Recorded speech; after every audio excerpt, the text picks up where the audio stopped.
Hello, welcome to another lecture of this soil science. We can practice via the MCQ and learn the concepts through via the MCQ. ఇప్పుడైనా ఛానల్కి subscribe అవ్వకపోతే తప్పకుండా subscribe చేయండి, మీ friends కూడా share చేయండి, వాళ్ళని కూడా సబ్స్క్రైబ్ చేయమని అడగండి. It's a humble request, kind request. I kindly request. సలార్లో ప్రభాస్లో బాగానే చెప్పాను కదా. So thank you so much and let's dive into the video. Which of the following is a physical property of the soil? pH level. pH level ని ఎవడో physical property అన్నాడండి. pH level అనేది ఏమంటారు, దాన్ని కెమికల్ ప్రాపర్టీ అంటారు. Organic matter content, ఇది కూడా chemical property సుమండి. Nutrient availability, ఇది కూడా కెమికల్ ప్రాపర్టీ అండి.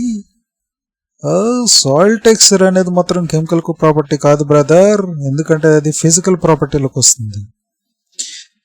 సో pH లెవెల్ అంటే మీకు చెప్తాను. pH అంటే it's a measurement of the free hydrogen ions concentration which is a chemical factor. Organic matter content వచ్చేసరికి దాంట్లో హ్యూమిక్ యాసిడ్ ఎంత ఉంది, ఫల్విక్ యాసిడ్ ఎంత ఉంది, ఇలాంటి రకరకాల కెమికల్ కాంపోనెంట్స్ ని ఎంతెంత ఉన్నది మెజర్ చేస్తారు కాబట్టి ఇట్స్ ఎ కెమికల్ ఫ్యాక్టర్.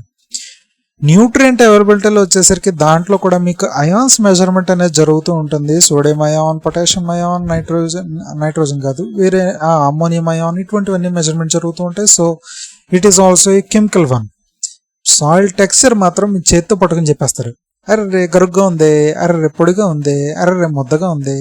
ఇది ఫిజికల్ ప్రాపర్టీ అండి. Consider the following statements about the soil conservation. Soil conservation aims to prevent the soil loss from erosion. నిజమే, సాయిల్ కన్జర్వేషన్ అంటేనే దాని ముఖ్య ఉద్దేశం సాయిల్ లాస్ ని ప్రివెంట్ చేయడానికి. Overgrazing is major cause of soil erosion. నిజమే, overgrazing అనేది major cause. Mulching increases the soil erosion by exposing soil surface. No, mulching is a soil conservation technique, not a soil erosion technique. Afforestation helps stabilize the soil on the slope. Very good. Right, నిజమే. So 1 to 4 are the right answers. Next one. Which of the following agents erosion with their prime action? Water వచ్చేసరికి ఏం చేస్తుంది అంటే కనుక they form the gullies and rills. Wind వచ్చేసరికి main గా అది arid reasons లో ఎక్కువగా విండ్ ట్రాన్స్పోర్ట్ అనేది జరుగుతూ ఉంటుంది, దానివల్ల విండ్ ఎరోజన్ జరుగుతుంటుంది. So B is 2. గ్రావిటీ వచ్చేసరికి the cause the mass land slides, so mass wasting అనేది జరుగుతుంది. C is 1. Ice, they create U-shaped valleys through glacial movement. D is 4. 3, 2, 1, 4 is the right answer. Alkaline soils can be reclaimed by adding gypsum. So alkaline soils ఒక్కోసారి సోడిక్ soils కింద కూడా వస్తూ ఉంటాయి. సోడిక్ soils వచ్చేసరికి దీంట్లో main గా Na+ తో dominate చేయబడి ఉంటాయి. సో ఈ సోడిక్ సాయిల్స్ కానీ ఆల్కలైన్ సాయిల్స్ కానీ they can be reclaimed by adding the gypsum. Gypsum formula ఏంటో తెలియకపోతే ఇప్పుడే కామెంట్ లో చెప్పండి, సారీ తెలిస్తే కనుక ఇప్పుడే కామెంట్ లో చెప్పండి, తెలియపోయినా ఒకసారి కామెంట్ లో చెప్పండి, నేను మీకు రిప్లై ఇస్తాను. Thank you so much. Gypsum replaces the sodium ions with calcium ions, improving the soil structure. Right, absolutely right. So both A and R are true and R is the correct explanation of A. Next, which of the following is not a biological property of the soil? Biological అంటున్నాడు. Microbial activity, microbial అంటేనే biology అండి. అర్థం biology అనండి. Organic matter కూడా biology అనండి. Soil porosity మాత్రం కాదు. So this is the right answer. The strike of the bedding plane measured using a clinometer compass refers to the ఏంటిది? The direction of a horizontal line on the plane relative to the magnetic north. నేను previous వీడియోలో strike అంటే ఏంటి, dip అంటే ఏంటి అన్నది మీకు చాలా క్లియర్ గా ఎక్స్ప్లెయిన్ చేసి చెప్పాను. ఒకవేళ తెలుసుకోకపోతే ఇప్పుడే వెళ్ళి ఆ ప్రీవియస్ వీడియో అనేది చూడండి, నేను ప్లేలిస్ట్ లో పెట్టడం అనేది జరిగింది. ఓకే, లేకపోతే ఇంకొకసారి మీకు మళ్ళీ మెన్షన్ చేస్తాను. ఓకే, ఒక 3 dimension లో నేను ఒక ఫిగర్ గీస్తున్నాను.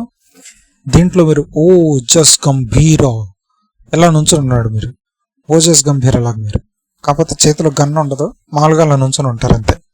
ఓకే, సో మీరు ఏం చేస్తారు, నేను ఇక్కడికి వచ్చాను, నేను ఇప్పుడు ఏం చేస్తాను, స్ట్రైక్ డిప్ చేయాలి అని ఆనందపడిపోతూ ఉంటారు. సరే స్ట్రైక్ అంటే ఏంట్రా, అసలు డిప్ అంటే ఏంట్రా అని తెలియకుండా ఏం చేసేస్తారు.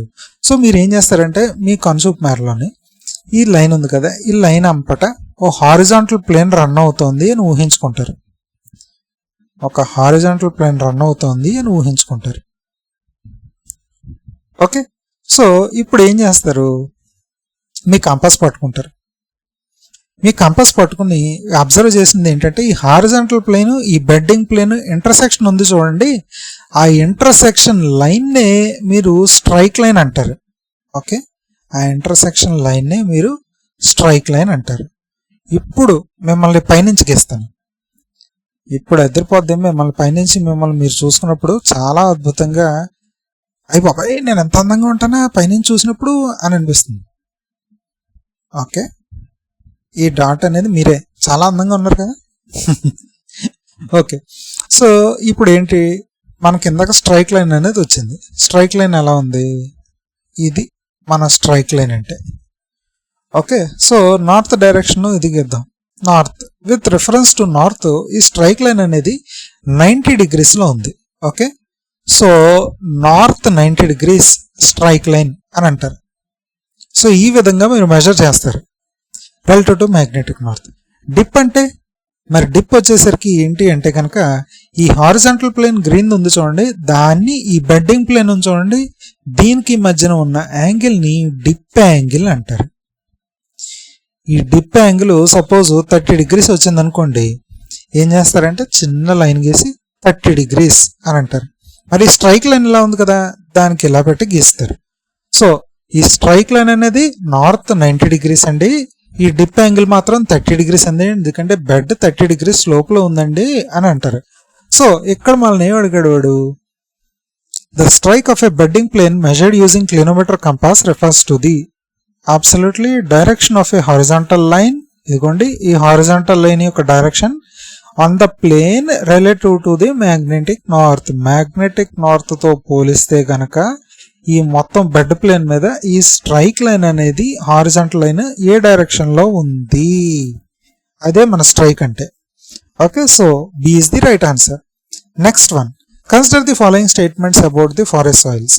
Forest soils are often acidic due to organic matter decomposition. Very good, నిజమేనండి.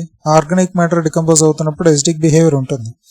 పాడ్జల్స్ are common in the coniferous forest. Podzols వచ్చేసరికి దీన్ని ఏమంటారంటే ash and aluminium rich in soil. Okay, so ఇది కొనిఫెరస్ ఫారెస్ట్ లో ఎక్కువగా ఉంటుంది. They are partial leached or moderately leached. So it is also right answer. Forest soils have లో organic matter content. Forest soils లో ఉండేదే organic matter content అండి, low అంటే ఎలాగా? So it's not right. Leaching is significant process in forest soil formation. నిజమే, it's also right. So 1, 2, 4 అది right answers. Okay, next one, oxisol, histosol, vertisol, entisol. So దీంట్లో ఈ పేర్లు బట్టి చెప్దాం.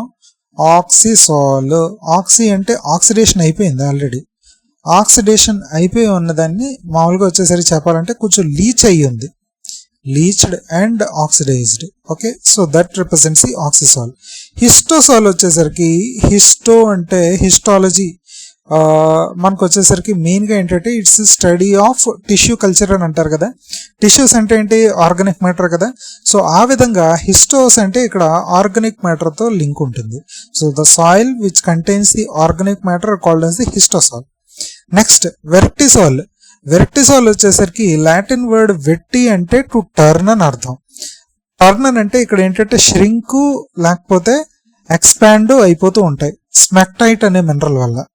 ఈ ష్రింక్ ఎక్స్పాండ్ అయ్యే గుణం అనేది మెయిన్గా మన బంకమట్టికి, బ్లాక్ కాటన్ సాయిల్ లేదా రెగ్యులర్ సాయిల్స్కి ఎక్కువగా గుణం ఉంటూ ఉంటుంది. సో దానికి వచ్చేసరికి వాటిని వెట్టి సాయిల్స్ అని అంటారు, వెట్టి సాయిల్స్ అని అంటారు. ఓకే, నెక్స్ట్ వచ్చేసరికి ఎంటిసాల్. ఎంటిసాల్ అంటే చాలా, ఎంటి అంటే కొత్తది అని అర్థం, యంగ్ అని అర్థం. సో కొత్తగా ఫార్మ్ అయిన సాయిల్స్ వేటినైనా కూడా ఎంటి సాయిల్స్ అని అంటూ ఉంటారు. దాన్ని బట్టి ఇప్పుడు మనం అర్థం చేసుకుందాం. ఆక్సిసాల్ ఏ, దీంట్లో వచ్చేసరికి ఎక్కడ tropical regions with heavy rainfall, ఎందుకంటే అక్కడ కొంచెం లీచ్ అవుతూ ఉంటుంది కాబట్టి moderate leaching. Next histosol. Histosol అంటే ఆర్గానిక్ మ్యాటర్ అనేది ఉంటుంది, ఎక్కడ ఉంటుంది? So wetlands with high organic content. Vertisol. Vertisol వచ్చేసరికి ష్రింకింగ్ స్వెల్లింగ్ ప్రాపర్టీస్ ఎక్కువగా ఉన్నది, areas with high clay content and shrinking swelling properties C2. Entisol వచ్చేసరికి young soils with minimal development. So ఇది 1, 3, 2, 4 A is the right answer. Wind breaks reduce the soil erosion by decreasing the wind speed that create a barrier that traps moving soil particles. నిజమే, కరెక్టే. and A and R are the true are the correct explanation of A. Okay, which of the following is not a common cause of soil erosion? Not a common cause అన్నాడు. Deforestation వల్ల soil erosion అవుతుంది. Organising soil erosion అవుతుంది. Improper tillage దీనివల్ల కూడా soil erosion అవుతుంది. Crop rotation వల్ల soil erosion అవుతుంది. So C is the right answer. ఇప్పటికీ నా వీడియో ఛానల్కి సబ్స్క్రైబ్ చేసుకోకపోతే ఏమనాలి ప్లీజ్ అండి సబ్స్క్రైబ్ చేసుకోండి తప్పకుండా. Thank you so much. ఉంటానండి. జై హింద్.